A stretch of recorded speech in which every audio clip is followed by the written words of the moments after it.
everybody, welcome to Props and Hops. I'm Matt Landis, coming to you early in the week with a bonus episode. Obviously, the main story across the United States right now, the presidential election, but down the ballot in some states, the election also continued to move the ball forward for sports betting legalization, and that's the focus of this episode. More than half the states have now passed some form of legalized sports betting, and to better understand where we are, how we got here, and what's coming next, I wanted to take this special opportunity to bring the first guest onto Props and Hops. That guest is Mike Roselli. Mike's an attorney in Chicago, and he's also a savvy bettor. He knows more about betting than most people on the legalization side, and I think he probably knows a lot more about the law than most bettors, making him an ideal person to break down the current state of affairs. Mike's also the host of the Doggy Juice podcast. I enjoyed appearing as a guest on his show a couple weeks ago, and I'm really happy to have him on this podcast, especially at a time like this. If you care about sports betting legalization, I think you'll get a lot out of this interview, and this being Props and Hops, we also touched on a mutual source of inspiration in David Malinsky, plus some beer with a focus on the Midwest. I had a blast connecting with Mike, and I think you'll really enjoy listening, so without further ado, let's get to it.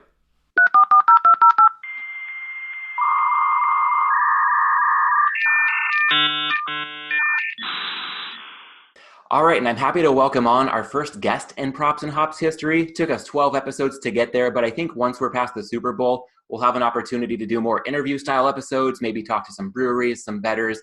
But for now, timely opportunity to speak with Mike Roselli, host of the Doggy Juice podcast. You can get that on Apple Podcasts. And there's a lot going on in legalization and betting across the U.S. right now. That's right up Mike's alley. Mike, thanks so much for joining us today. Matt, thanks so much for having me on. I am very honored to be your first guest. I think this comes with some pressure, but at the same time, maybe I'm setting the tone for future guests. Maybe I'll set the bar a little lower, maybe a little higher. We'll see. But I'm honored, man. Thanks for having me on. Yeah, I think it's such a good time to have you on with, again, the election having taken place. We're actually recording this Saturday, early afternoon Pacific time. Off the bat, just want to acknowledge you for taking the time here. Since I got up this morning, the election has been called. The Pac-12 season has kicked off. Everybody's called for Clay Helton's head again. And now suddenly USC pulls out a win, and it's time to look out for the Trojans because they've already cleared the highest hurdle on their schedule. So who knows where they can go. It's been a whirlwind of a day, just, not too long into it. I know there's a lot going on your end of things too, in the process of relocating. So again, Thank you so much for making the time. No, thank you. Very much appreciated. And yeah, this has been quite the wild week. I mean, I was going to come on with my first thing being like, hey, is there anything important going on this week that might want to take center stage ahead of talking to little old me here in the Chicago area? But no, it's been a wild week here for all of us. And it's fun to actually sit back and talk about something that I know you and I are both passionate about, and something that's changing by the day, and that's sports betting legalization. So looking forward to talking about it with you here today. Yeah, and on that note, could you give us a bit of an intro on your betting background, your legal background? I know from listening to the Doggy Juice pod that you really can speak well to this area, but for some of the listeners out there, just lay out your experience in the field. Yeah, sure. So I'm an attorney. I've been practicing here in the Chicagoland area for about, since 2014, so over 6 years now. And but sports betting has always been a part of my past. Actually, I did a student-run sports talk TV show at the University of Iowa back in the day. So I've kind of been surrounded by sports, and then went to law school, started working in that field, obviously. And I actually found for my first 4 to 5 years as an attorney, I was working in downtown Chicago, and most of the legal work that I did centered around data analysis and specifically using data and analytics to help companies undergoing investigations, whether those are internal or otherwise, and preparing for litigation to come up with legal strategies based off the use of data. And so I always had one eye on the sports betting industry. And then when it became pretty clear that PASPA was going to be overturned a few years ago, I really was looking to make a move career-wise into the space. So now I work with USA Sports Gaming. I'm a legal analyst and staff writer there. We're looking to become the first startup sports betting operator here in the United States. Actually got our temporary gaming or license to go live in Indiana back in January, but then obviously COVID-19 happened. So yeah, I'm just trying to be involved, but it's fun making a move into the space and make a career out of it, so to speak. But it was kind of the perfect marriage for me, the use of data and analytics in my legal career, and now with sports betting as well. So that's the long and the short of it. I mean, I've been doing some other things in the industry as well. I jumped at the chance to be part of the inaugural class at the University of New Hampshire, the School of Law's sports wagering and integrity program, the certificate program that started a few years ago. So I did that with Daniel Wallach, an attorney, and Michael McCann leading that program, and met a lot of people doing that. So just trying to really just soak it all in right now, because things are changing by the day, and it's really an exciting space to be in. Yeah, I think you brought up a couple good points. It's a great way to connect the dots between your legal expertise and your betting approach using data and analytics. A great marriage of those two interests, like you said, and the timing just couldn't be much better to be having this conversation. I was wondering if you could, off the top, give us a quick breakdown of some macro trends with legalization in the country. Where do we stand right now, and what do you think is on the horizon as far as legal sports betting is concerned in the United States? Yeah, so it's been a crazy first few years. Obviously, PASPA was overturned on May 14th of 2018, and you saw some states that were ready to go, obviously, and launched right away. Delaware, New Jersey, and a few other states quickly went live. But now, 2.5 years later, we have 27 jurisdictions that have passed some form of legalized sports betting. That's 26 states and Washington, D.C., and that includes 3 this week that legalized it with Nebraska and Maryland. And okay, there's one other one. Yeah, but here, Louisiana, of course, and South Dakota as well. So actually 4 of them. Nebraska just approved sports gaming, which is going to pave the way for sports betting down the line. But it's exciting to see all of this. Over half the states now have passed some form of it in the first 2.5 years. And I'm sure we're going to get into some of the specifics here, but it really is effectively 27 different markets with the Wire Act obviously in play, and you can't obviously bet across state lines still. So it's really effectively 27 different markets we're looking at, and all of those markets are different and very, some of them are getting this right, I think, early on. Some of them are not. And I think I have optimism that in time, the ones that are better are going to end up prevailing in the long term. So, but it's going to be a learning process for a lot of states, including, where I live here in Illinois and surrounding states around me. And some states have got it right. So it's just an exciting time. And we're in the early days too. It's, I think in 5 or 10 years, it's going to look a lot different, obviously, than it's looking right now. Yeah, and that's one thought I wanted to build on. Voters in Maryland, Louisiana, South Dakota approved sports betting. Again, Nebraska, like you said, approved more on the gaming side. That could be a precursor. What could bettors in those states expect moving forward? Obviously, this was just approved, but it doesn't mean that they can suddenly bet whatever they want, wherever they want. So especially in those 4 states, maybe Nebraska being in a separate category, more just approving a precursor to the bigger picture legalization. What do you think the future would look like for sports bettors who want to be able to bet in their home states as soon as possible? Yeah, so in terms of those states, I mean, they're all so strikingly different. I mean, Louisiana, and some of them just passed, just the ability to, the voters voted on the ability for the state legislatures to pass sports betting laws. So now they have to tackle enabling legislation, which is a whole separate animal as well. So it's hard to tell what it's going to look like. I think in Louisiana, you're looking at a situation where you're not going to be able to have mobile betting for a while. South Dakota, it's largely predicated on reviving or saving Deadwood, that particular area.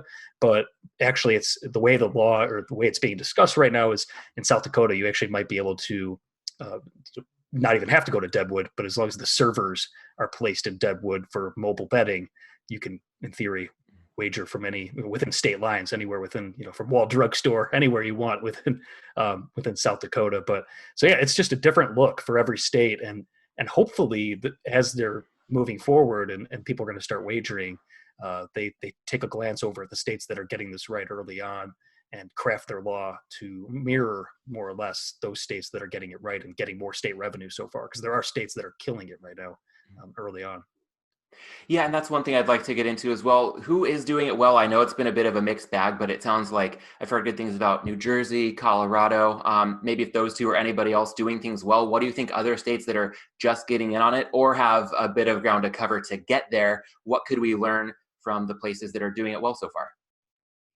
Well, I've said since the get-go pretty much that following the Nevada model was probably the best path for some of these new states to take. And Nevada's not perfect. They still have in-person registration for mobile betting. That's a requirement there. And they're not perfect, but in terms of their tax rate, it's 6.75%. And a few states have emulated that. I know Iowa, right next door to me in Illinois, was one of those. But so a good tax rate, and you see that, a reasonable tax rate. You're seeing that in New Jersey, like you said, in Colorado and Indiana, Iowa. But the states that are really getting it right are the ones that are they're really more or less not restricting operators, or not unnecessary restrictions on operators, because, in the form of a larger licensing fee. And in Tennessee, like a situation like that, where they have a mandatory minimum hold percentage of 10%.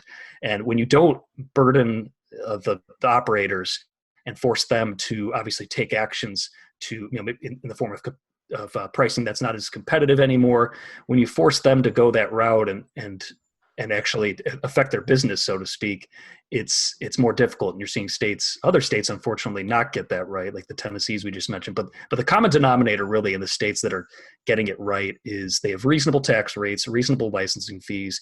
They're not in bed with the leagues in terms of use of official league data. So the encumbrances on operators aren't as much there. And in turn, that allows them to offer more competitive pricing, and us as bettors, we're more likely to bet with them, and it takes money away from the black market, from offshore. And so in the name of integrity, monitoring the integrity of the games, when you're able to keep the betting above board, you're able to monitor the betting lines, the patterns, and look for regular line moves. It's better for the integrity of the sports as well, and knowing who your customers are, knowing where the money's coming from. And it's better for the taxpayers because they're getting more people that are betting into their markets instead of offshore and in the black market. So it seems like, it's going to be less state revenue when you have less of a tax rate or smaller tax rate and not getting as much in licensing fees, but you're allowing operators room to breathe and keeping that competitive and offer competitive pricing for customers. And I think that long-term view is something that, states really need to pay attention to, instead of just a situation where they want to just extract as much money as they can in form of a big tax rate. Yeah, that makes sense. And you touched on Tennessee. I wanted to dig in a little bit on them specifically because their legalization took effect November 1st. They became, I believe, the 19th state in addition to DC. And it seemed like a plus that they were the first state with online only, so kind of making it customer friendly in that sense, but a 10% hold requirement. I saw a good article on Tennessee having a local book representative say, quote, "It's interesting because people talk about differences, but for Tennessee bettors, there is no difference. There's only one way being offered in Tennessee. It's like, I don't try to compare the milk prices in Nashville to the milk prices in Iowa because no one in Nashville is buying milk in Iowa," end quote. And my thought there was, people in Nashville are betting it at the same offshore books as people in Iowa. Yeah. So that's not a fair analogy. If legal operators can't compete with the offshores and they're price gouging their customers, then that closed-minded thinking, that level of arrogance could come back to bite them. But am I missing anything? What do you think the future holds for Tennessee at a 10% hold requirement? It's going to be an interesting case study, that's for sure. And I think you nailed it right there, because a lot of these lawmakers, it doesn't take a rocket scientist to figure this out. When you read some of the dialogue that they've been having on the Senate and House floors in some of these states, the lawmakers really just have their heads in the sand on a lot of these issues, and they're just completely uninformed. And just a quick aside, that kind of worries me for maybe more important matters that they might be equally uninformed about, like issues of homeland security and stuff. But actually knowing this area of the law and seeing some of the stuff being said by lawmakers is scary, I think, to say the least. It's almost like they're turning a blind eye to the very fact that, like you said, people in Nashville are finding a way to get down. Believe it, you better believe it, on offshore websites. And so, yeah, to actually expect everyone to all of a sudden only bet legally in your state when they have plenty of options in front of them that they've been clearly using for years and decades, really even. I think that's just at best being not accepting the true reality and being naive, but at worst it's dangerous, and it's going to make it hard for operators in those states to do their thing, and it's going to keep that money offshore in the black market. And like I said, you can't monitor any of that.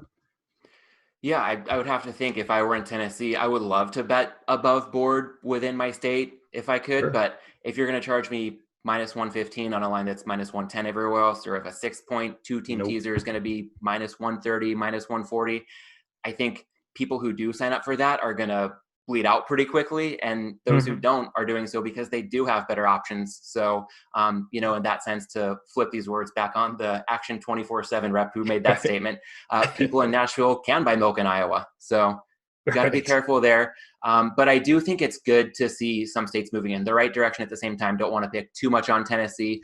All things considered, is there any news that you're watching for with any specific states, either some that already have the ball rolling or some that you expect to make any progress in the foreseeable future? Yeah, in terms of state, I mean, there's some big ones. Obviously, New York is the big granddaddy because it's legal there in New York, but not for mobile, and you can only do it at the upstate casinos right now. And it's funny, I hear from friends that are on trains in the New York City area, especially ones that are heading more upstate. It's all the advertising on the trains is all for the sports books, obviously, and once New York, I mean, that's a state to pay particular attention to because obviously when New York is when you can bet mobily there, it's going to be a huge boom. And there's parties involved and the legislator. And that's the other thing to keep in mind is there's competing interests at play, and everybody wants their hands in the cookie jar too. And you see that especially in my home state of Illinois, where you try to appease everybody and then you just have a very subpar bill. And New York, they're I mean, for lack of a better term, they're cheating the people in New York, the people of the state, because not only do they have to drive across state borders to New Jersey to get down on their apps, they can't do so in their home state. That keeps the money, like we said, on offshore sites, and it keeps it in the black market. And if New York obviously went mobile, once they do, because I'm a big believer that's going to happen, it's just a matter of time. It's going to be huge. Obviously, in Manhattan, every street corner you could just be on your sports book at a Starbucks and getting down, and instead of having to worry about doing it via other means. And in New York, you have to drive several hours outside of New York City to get down right now. Yeah, it's funny. I have a couple of friends on the East Coast, and I'll get screenshots usually on a Saturday night about a bet they're placing. I believe they're going to Jersey to Mm-hmm. use a FanDuel or DraftKings. I feel like the Sharks are circling. They know it's coming in New York. So hopefully Yeah. sooner rather than later, we can get rid of the song and dance and just let people have the Right. experience that I think makes the most sense in reality. Right, and the Wire Act too. The Wire Act's the thing to watch, and especially after this election, obviously that's the thing that's really keeping things down from a grand picture scale here in the United States, and the presence of a betting exchange like a Betfair um, offshore, across the pond and stuff. That's kind of keeping that away. And there's a lot of analogies to poker as well in that regard in terms of pooling people in multiple states. But the Wire Act specifically prevents the transmission of bets across state lines. So I, of course, want the Wire Act to be looked at. It was a law that was written in 1960 when things were a lot different. You did see, not to get political here, but Biden, president-elect, or at least looks to be the president-elect, he has said some stuff in the past to the effect of the Wire Act adding unnecessary restrictions to the gaming industry. So it's something to pay attention to, the Wire Act, the next few years. It's going to change everything if the Wire Act is repealed in some way. But that's what's the Wire Act. That's what's essentially keeping us at 27 separate markets in each state right now in DC. But that's the thing to watch. All right, and also wanted to touch on California. I know being out in LA, I'm selfishly very curious about it. It's a big state bordering Nevada. There could be a lot of opportunity there in the future. So what do you think legalization looks like for California's future? California is tough, and this is true for other states as well. The state tribal gaming compacts govern the law, so really a lot of it has to do with the way the tribes operate and the way the tribes move forward on it. And in California, it was looking like the pandemic, the COVID-19 pandemic in 2020 this year, actually might have been the event that potentially pushed it through earlier than a lot of people thought that it'd be pushed through, but it ended up not happening. And the way it stands is California requires a constitutional amendment to go in front of voters.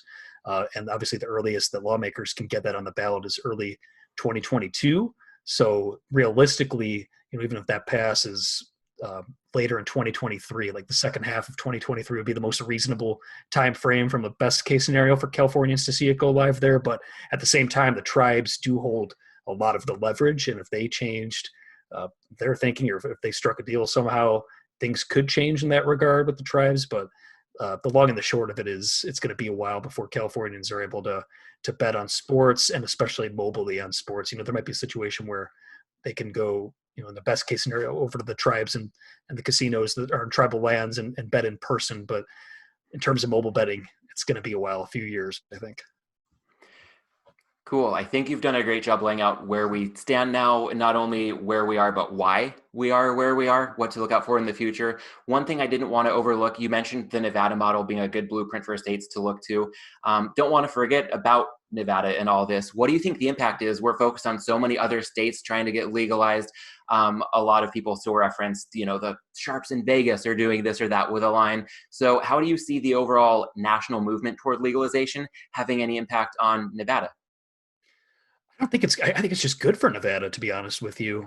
More prevalent, widespread sports betting. I don't know many people that go out to Las Vegas just for the sole purpose of betting on sports. Maybe you see like a lot of those Super Bowl trips, but let's be real, Nevada's still the place to be, specifically Las Vegas for the ultimate sports book experience, especially with Circa opening up. I'm really looking forward to seeing that sooner, hopefully, rather than later. But it's still the mecca, and when you see more widespread sports betting, I think it's going to be a negligible impact on the actual handle that Nevada is seeing. And you can even see the early numbers right now after PASPA was overturned. Nevada is not suffering by any means. In Nevada, they still have in-person registration as a requirement to use the mobile app. So if they end up looking at that, which I think they should and will sooner rather than later, that's going to help things out as well, because people landing off, at McCarran Airport can just download the app then from the airplane instead of having to go in and sign up at every single book. So I think if they look at that, that's, if anything, just going to help them even more.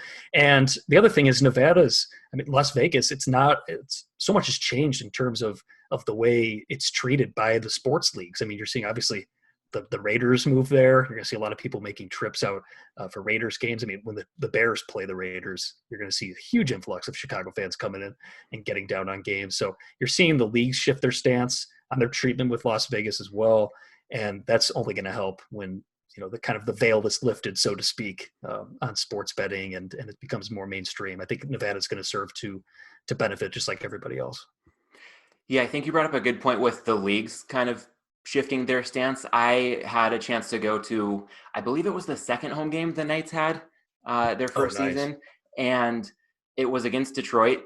And it was just like the entire state of Michigan had come out to party and watch the Red Wings play hockey on the strip, essentially in Las Vegas. Once we can have fans in the stands at the Raiders' new stadium, I think there's going to be, that hockey experience on steroids on NFL weekends. So yeah, you bring up a good point there. And you also touched on Circa. I think it's so great to see what they're doing. One of my best friends lives out in Vegas, and I had a chance to go see his new house for the first time recently. But on the way there, made sure to make a pit stop at Circa, sign up, get the app. And it's nice whenever Nice. I cross state lines. Yeah, if my wife and I are making the road trip, just once we hit Prim, then all bets are on. So it's a good time. I hope Circa can make its way into California before too long. I think Colorado is also a big area for them. So Mhm. it seems like they're doing a lot to, I think, set a model for what the best of sports books could be from a better standpoint, and also just across the industry. They seem to be gaining a lot of respect. So could you elaborate a little bit on what Circa is doing and how that might also affect more bettors across the country as we see legalization efforts continue? Yeah, Circa, I have one eye always on Circa at all times because their model is simply put directly contrary pretty much to the European model that you're seeing come in with DraftKings and FanDuel and some of these companies, these larger companies that are more or less just kicking out anybody that shows that they have a pulse or a winning bettor. I mean, it's happened to me. I can't give down more than $12 on a college football game at Bet Rivers right now here in Illinois, and the Circas of the world and like-minded operators are coming in with the quote-unquote American style of bookmaking, where they're embracing the sharper action and embracing the sharper money that's going to help them shape their line out. When you know where the sharps are on, you can use that information to your benefit. And someone like Circa, who's more upfront with their limits and taking that sharp action, not outright banning winning players, it's going to be better for their markets as well, not just from a liquidity standpoint, but from the standpoint of keeping as much money as they can and allowing people to actually shape their numbers. And so I'm paying special attention to Circa. I think it's something to really watch as they move into other states. And I really look forward to the time when they can actually go live here in Illinois. There's a reason why they haven't, because it's difficult to get a license here in Illinois, and it's not the best for being an operator. But you're seeing Circa launch in states that obviously have more reasonable taxing structures and regulations, and the early returns are good, I think, for Circa, and they're kind of the sports better sports book, so to speak. And I'm not being paid by them at all to say this. It's just a model that I will be watching, especially in a state like Colorado that I think has the most reasonable, robust room to grow. And Circa's in there directly competing right now with those other companies I mentioned, the bigger brands, and just seeing how they compete with one another the next year or so is going to go a long way, I think, in determining how that model operates in comparison to the European model that we're seeing play out as well. Yeah, sounds good. That'll be a fun battle to watch unfold in real time. And while we're talking about a sports book, kind of transitioning from the overall legalization efforts to your own betting philosophy, what sports do you like to bet? How long have you been doing this? And yeah, just in general, how do you view attacking the boards and trying to uncover edges for your portfolio? Well, Matt, I know you and I both know that it's all about finding edges in the marketplace. And I always tell people that you can be a great handicapper and know the sport, like, you know every player, know every team like the back of your hand, and just really have a pulse on everything. And you can also be someone who understands the markets, the sports betting markets, and understand how that works. And I always say you can win being the latter without the former, but you cannot be a winning bettor without being the latter while only being the former. So you really have to have an understanding of the markets and the way that the numbers work. It's a numbers game, and I know people that don't know much about the sports themselves that actually win in sports betting.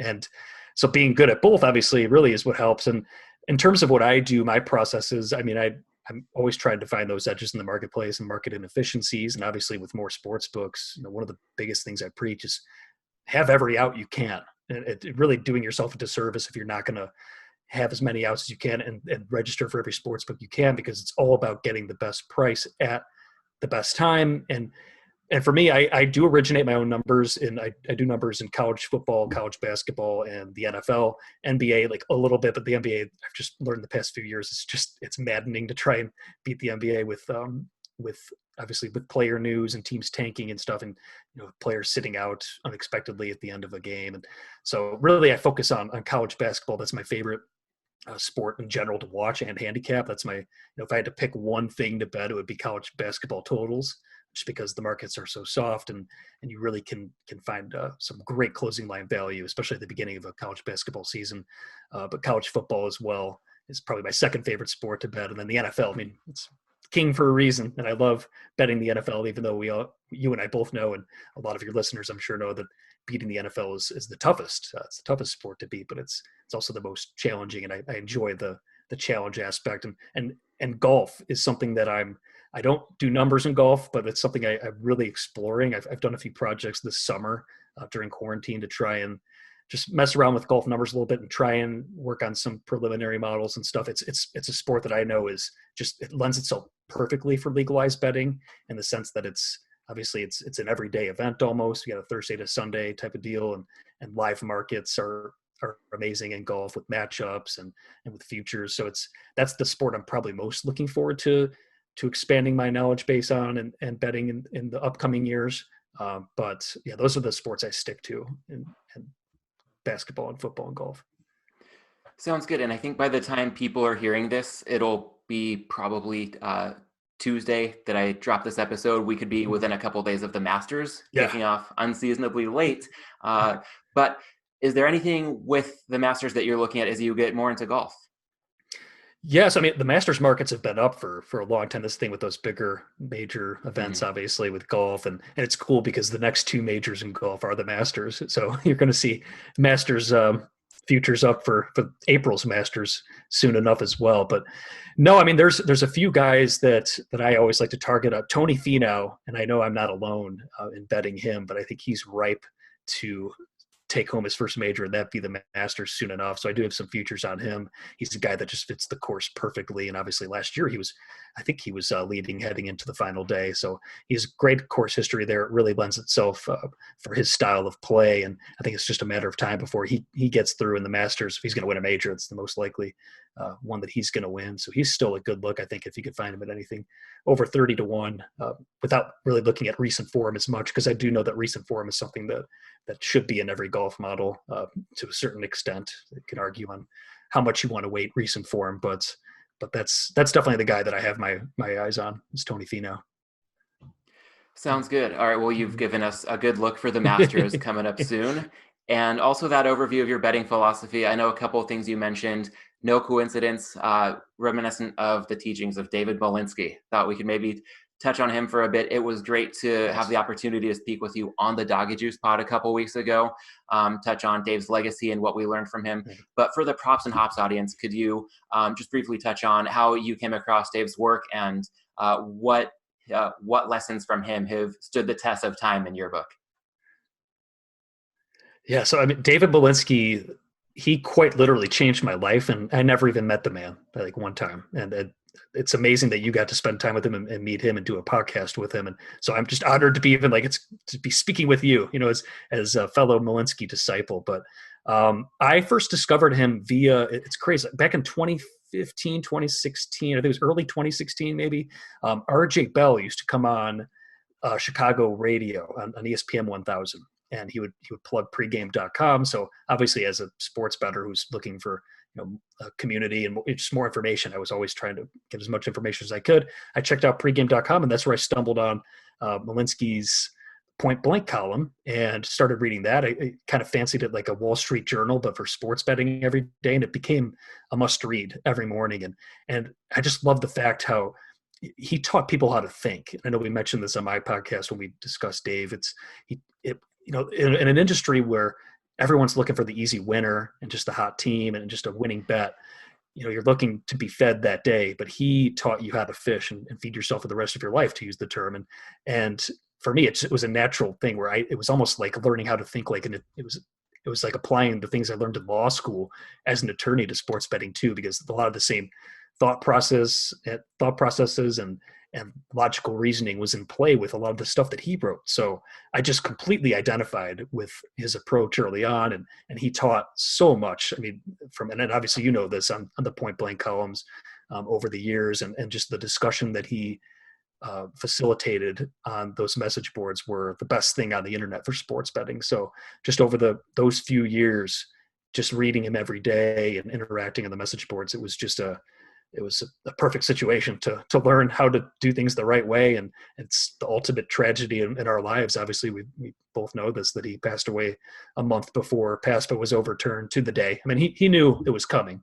Everybody knew at that time that it was coming. And it's a great misfortune, but we have so much stuff that we can look back on and read up. And he left us with a legacy of wisdom and information. And I think that's thinking and just take it to the next level, build on everything that he taught everybody. So, and being here with you. Yeah, well, I think it's great that you on the Doggy Juice pod will reference things. I often play a little game of Malinsky bingo in my head when you talk about a team being in the drawer or something being in pocket in the portfolio. Recently had an episode with literal pizza bets. They would have fun with that in Point Blank. Yep. So I love doing my best to keep his legacy alive and well with Props and Hops. I think you're doing a great job of that as well with the Doggy Juice pod. And one other thing Dave loved almost as much as betting, probably not quite as much as the Bristlecone Pints, his old friends in high places, but Dave was a big beer fan. He loved to pair beer with good food. And I know that in the Chicago area, you're pretty familiar with some good offerings as well. In fact, what are you drinking right now? Yeah, so right now I have myself a Space Station Middle Finger. It's from Three Floyds Brewing, which is actually in Munster, Indiana, so it's technically not Illinois or Chicago, but it's essentially Chicagoland area. It's a hour and a half drive from the city itself. But I've never actually been there, but they are pretty much Three Floyds that's the holy grail here in the Chicagoland area, even the Midwest. I mean, I haven't met anybody that doesn't like Three Floyds Brewing, but they're obviously known for a few particular beers like Zombie Dust, Yum Yum. And then they're what is it, Dark Lord. They're the Russian Imperial Stout that wins awards every year. So that's what I'm drinking right now. I got the Space Station Middle Finger. It's excellent beer. Awesome. Yeah, I was fortunate to try Three Floyds for the first time last summer with Zombie Dust, and then at some of the better festivals, they'll get occasionally just a small keg of one of those sought-after stouts. If you're willing to wait in line or seek it out, occasionally it's available out here. But jealous in that sense that even if it's not directly in Chicago, it's well within striking distance. So good call for today. I'm working on the 2020 take on Celebration Ale by Sierra Nevada. That was this past episode's show beer for Props and Hops. I know that was an annual rite of passage that Dave loved, and it's an incredible beer. They've been making it pretty consistently year in and year out for about 40 years now, and it's just amazing when something can stand the test of time, and it's such a treat when it comes out every single year. So I know I'm spoiled in LA, you're spoiled in Chicago. So it's a great time to be a beer drinker. And I'm curious for some of our listeners who might be in the Midwest or planning a trip when the circumstances allow for it to that area, what would you say are some of the best beers available in Chicago? Any specific beers or even breweries that you've become fond of over the years? Well, quick aside before I dive into those, I have you and Dave to thank for Celebration Ale becoming part of my beer drinking portfolio, so to speak, during the holidays, specifically Thanksgiving dinner with the Celebration Ale. Discovered that thanks to you guys last year, so I will not be sitting down for another Thanksgiving meal without Celebration, even Christmas for that matter. It's perfect for the heavier meal like that. To wash down with the Celebration Ale, but yeah, around here there's a lot of great breweries that are, especially like new ones that are popping up around the Chicagoland area. But one that I found myself drinking a lot of, it's everywhere, is Lizard King over at Pipeworks Brewing. It's super popular here in the Windy City area right now. I'm bad at explaining the actual beers. I'm just a novice. I try to sound smart, but it's a little hoppier. It's got Mosaic and Amarillo hops. And then another beer I've been drinking a lot of is, and I mentioned it on the podcast with you, I believe I'm really into New England style IPAs right now. And the best one I found recently in the Chicagoland area is Legalized, or I'm probably butchering the name, but it's from Alarmist Brewing. It's the orange cans, and those are pretty much anywhere. If you're in the Chicagoland area, anywhere that sells beer, you'll be able to find those. But those are the ones I've had my eyes on and been drinking a lot of recently, so to be quite honest with you. Yeah, and I believe you said Le Juice was Citra and Mosaic, which with that hazy IPA, those two hops are the perfect combo. So can't wait to get my hands on that next time I'm anywhere near Chicago. So good. Yeah, and I thought it would be fun to keep the Chicago theme going as we wind down. Wanted to do a quick rapid fire, couple quick questions for you, bringing Chicago into the spotlight here. In terms of movies set in Chicago, Blues Brothers or Ferris Bueller's Day Off? I got to go Ferris Bueller's Day Off because I'm a Cubs fan, and I just all those scenes, all like from the movie, even like when they took the car from the like on the joyride. I know exactly where that spot is where they took the car from. It's right downtown. So just all the spots in that movie are like I identify with that. It's like my own childhood more or less. And I did ditch school to go to a Cubs game, the opening day game in 2003 in high school with my friends. I got grounded for 2 weeks, but that was totally worth it to me. So I identify very much with that movie.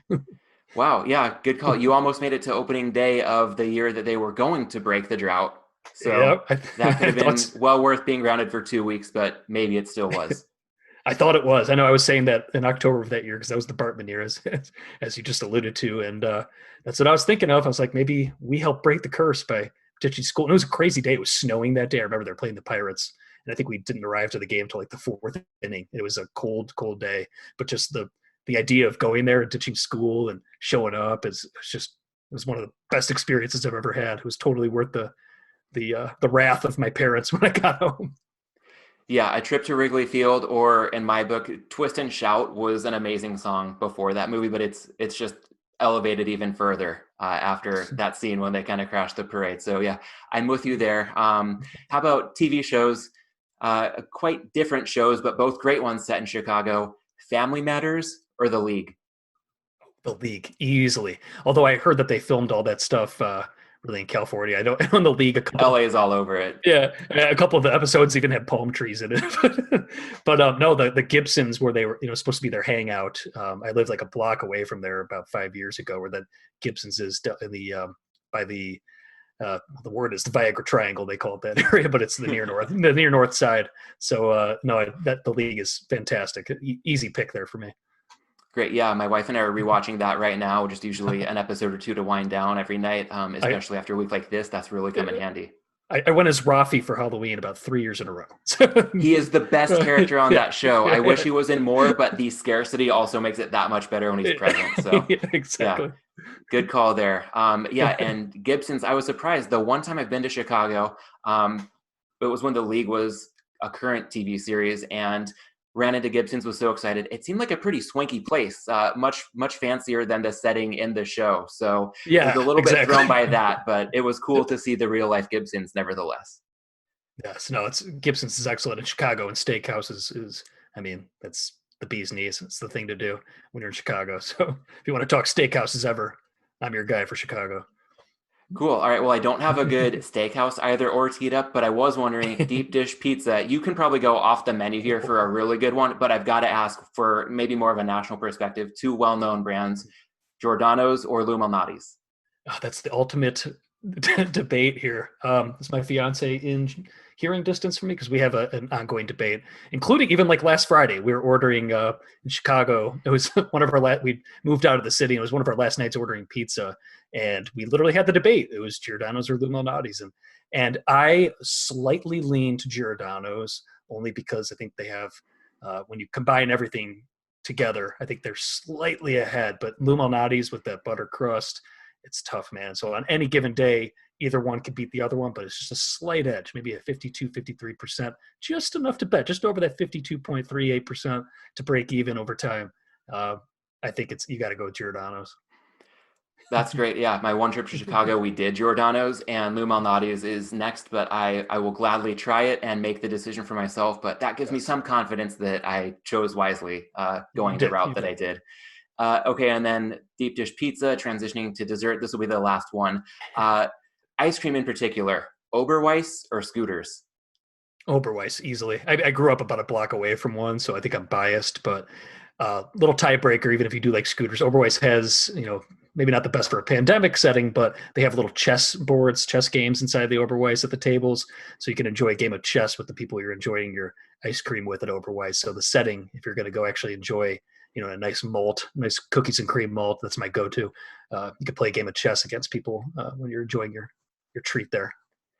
This has been so validating because I also chose Oberweis when I was in Chicago years ago, and nice. Seeing the milk in glass jars for the first time in years, I believe it's actually a dairy. That was an experience, and their stuff is about as rich as it gets. I think my wife and I usually share a dessert, and we were so excited we each got our own. I might have made it a third of the way through a milkshake, and then I started to feel it quite a bit. Still totally worth it, but yeah, that was some kind of an experience, especially coming from outside the Midwest. That felt like, whole milk. Oberweis felt like a really legit experience. So glad to hear you choose that so one. Good. So good. No, you're good at finding those edges, Matt. Even if it's close call, slightly over break even, you got it. Yeah, that's the name of the game. In the long run, that's how we can sustain. So, Mike, this has been such a blast. I really appreciate your insight on legalization, talking some David Malinsky, some beer tips in the Chicago area. Rapid fire, great time. Makes me really want to get back out there when possible. So look forward to sharing some beer, some Giordano's in person, maybe capping it off with some Oberweis and some winning bets. But I did want to make sure, again, to call out your podcast. You do a great job on the Doggy Juice pod. Next episode will be number 100. Do you have anything special planned for that? And congrats on the milestone. No, thank you. I mean, I can't believe it's been 100 episodes already. It's wild. It's been just over 2 years doing that. I have some stuff planned just because it's the Masters. I have a little idea to actually reward all of my former guests. So stay tuned for that as a former guest yourself. So I'll be reaching out to you about that over this weekend, early next week. But no, it's just fun. And it's a passion project, something that really started out as just that, a passion project. And now it's morphed into something, that I'm doing every week and that I look forward to doing. And it's serving the purpose that I originally intended, which is helping educate people on not only the legalization process on a state-by-state basis, but also teaching people how to think like a sharp bettor and learning the tools to equip themselves, to put themselves in the best position to succeed in the long run, or at least lose more slowly in the long run. And I think that's stuff that we learned from David Malinsky himself. So in a way, it's also building on everything he taught us. So you can find it on SoundCloud, iTunes, Apple Podcasts. You can follow the podcast on Twitter at Doggy Juice. It's on Instagram at Doggy Juice as well. Great. Everybody, highly encourage you to check it out. If you've been listening remotely closely to this, it's clear that Mike's got a lot of knowledge worth sharing. Great weekly listen. Mike, thanks again so much for joining. This was great, and we'll definitely look forward to doing this again at some point. Thanks for having me on, Matt. It was a pleasure. And to the next guests, I hope I set the bar pretty low for you. Goodbye. Alright, so I think that was more than enough to get the sense Mike's modesty is admirable, and so is his insight. I'd highly suggest you subscribe to the Doggy Juice podcast on Apple Podcasts and give it a follow at Doggy Juice on Twitter. Early congrats to Mike hitting a special milestone with his 100th episode dropping this week. Meanwhile, for Props and Hops, this was our very first interview episode, and a quick programming note, I'm planning to do more of these during the NFL offseason, thinking it would be great to line up some experts to discuss March Madness, the NFL Draft, maybe some other sports as well, and also using the opportunity to take a deeper dive on the hoppier side of life. But staying on track with football for now, I'll be back at it on Friday for the NFL Week 10 breakdown. I hope you've enjoyed this conversation with Mike, and I look forward to talking to you again soon. And as always, until then, let's bet well, let's drink well, and let's be well.